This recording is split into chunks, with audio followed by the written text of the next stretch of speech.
बाज़ की कहानी motivational story in Hindi for success. पूरी दुनिया में पक्षियों की 10,000 से भी ज़्यादा प्रजातियां पाई जाती है। सभी के वही 2 पंजे, 2 पंख और 1 गर्दन होती है।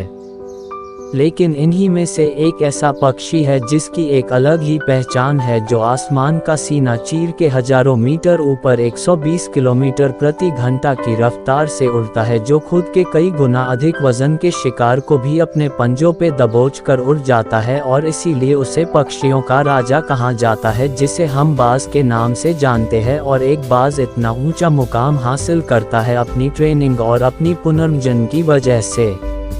अगर आप भी इस दुनिया में एक मुकाम हासिल करना चाहते हैं तो एक बाज़ को बाज़ बनने का पूरा सफ़र आपको जानना बहुत ज़रूरी है, क्योंकि 25 से 30 की उम्र तक आने के बाद भी लोगों को रिस्क लेने से डर लगता है। लेकिन एक बाज़ की जीवन की शुरुआत ही रिस्क से होती है। जिस उम्र में बाकी पक्षियों के बच्चे सिर्फ चींची करना सीखते हैं, उस उम्र में एक मादा बाज़ अपने बच्चों को पंजों में दबोच कर हज़ारों मीटर आसमान की ऊंचाइयों में उड़ जाती है, उसे ये बताने के लिए कि तेरा जन्म आसमान का सीना चीर के सबसे ऊपर उड़ने के लिए हुआ है, तेरा जन्म पंछियों का बादशाह बनने के लिए हुआ है। ज़मीन से हज़ारों मीटर ऊपर ले जाकर मादा बाज़ अपने पंजों से उसे छोड़ देती है, और यही से शुरू होती है उसकी हाई रिस्क ट्रेनिंग। वो चूज़ा ज़मीन की तरफ तेज़ी से गिरने लगता है, थोड़ा नीचे आता है तो उसके पंख खुलने लगते हैं, नीचे आते आते वो अपने पंख फड़फड़ाने लगता है।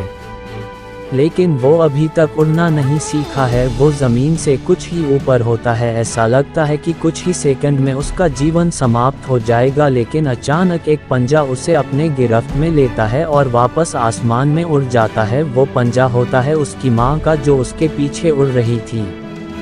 उसकी ये ट्रेनिंग तब तक चलती रहती है जब तक वो उड़ना नहीं सीख जाता है।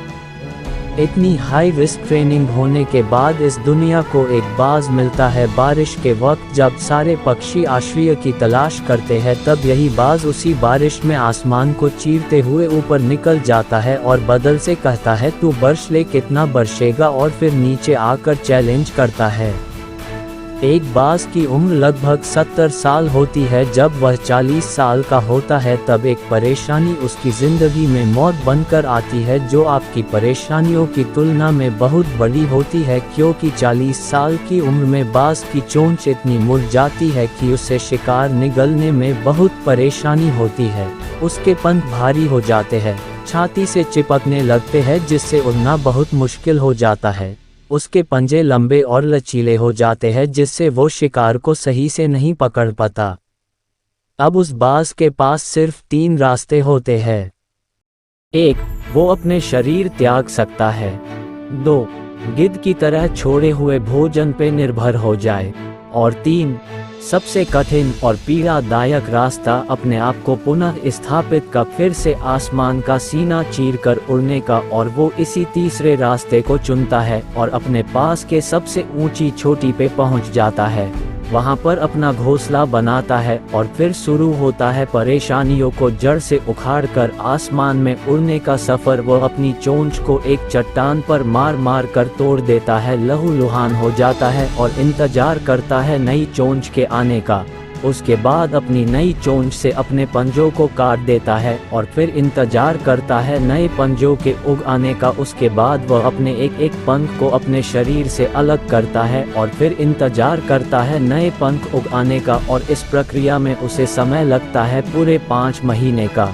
इन 5 महीनों के कड़ी तपस्या से एक बाज़ का पुनः जन्म होता है। वो फिर से तैयार हो जाता है आसमान का सीना चीरकर उड़ने के लिए। जो 3 रास्ते बाज़ के पास थे, वही 3 रास्ते आपके पास होते हैं, लेकिन कुछ लोग पहले रास्ते को चुनते हैं और परेशानियों के तले दबकर सुसाइड कर लेते हैं। ज़्यादातर लोग दूसरे रास्ते को चुनते हैं। वो परेशानियों का बोझ पड़ते ही अपने लक्ष्य को छोड़कर एक नॉर्मल लाइफ जीने लगते हैं।